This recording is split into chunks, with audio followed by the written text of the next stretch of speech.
मानस जन्म सर्वोत्तम शरीर। किस लिए सर्वोत्तम? खाना पीना, बाल बच्चे पैदा करना, घर परिवार बना लेना, ये तो पशु भी करते हैं।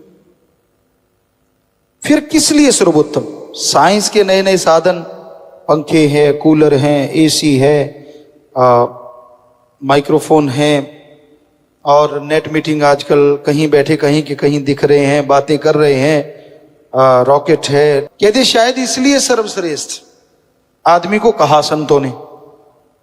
नहीं नहीं, साइंस में सुख सुविधा इतनी बना दी, खात्मा भी तो साइंस ने तैयार कर रखा है।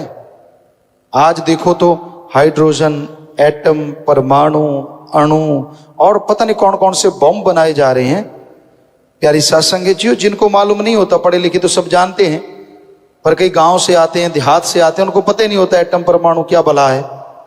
वो जब बम छोड़ देते हैं तो मान लीजिए कोई ऐसा बम छोड़ दिया तो 100 किलोमीटर तक, कहीं भी बम फेंका उसके 100 किलोमीटर तक या 50 किलोमीटर तक जो हवा है वो आग से भी कई गुना बढ़ के गर्म हो जाती है, और जो चीज भी उसमें आती है, ईंटें हैं, पत्थर हैं, सब कुछ पिघल के पानी बन जाता है। आदमी की तो बिसात क्या, कहां बचेगा? कुछ भी नहीं बचता, इतनी ज्यादा गर्मी हो जाती। ऐसा बम है वो, इतने लाखों करोड़ों को मार देता है।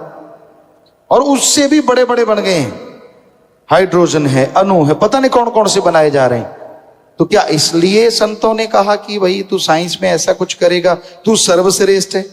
नहीं नहीं, सिर्फ एक ही कारण है। ऐसा तो पशु आगे हैं अगर ऐसा देखा जाए। कारण वो ये है कि आदमी के शरीर में रह के जीवात्मा प्रभु अल्लाह वाहिगुरु राम का नाम लेके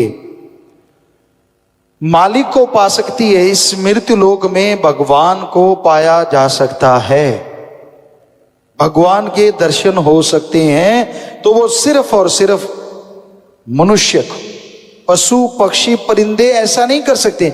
ये ऐसी बड़ी बात है जो इसके बराबर और कोई बात दुनिया में हो ही नहीं सकती कि कलयुग में मृत्युलोक में भगवान के दर्शन हो जाएं और मोक्ष मुक्ति मिल जाए। ये सिर्फ और सिर्फ मनुष्य कर सकता है, पशु पक्षी परिंदे घास फूस पेड़ पौधे कोई नहीं कर सकता। इसलिए संतों ने मनुष्य को सर्वश्रेष्ठ बताया हर धर्म में।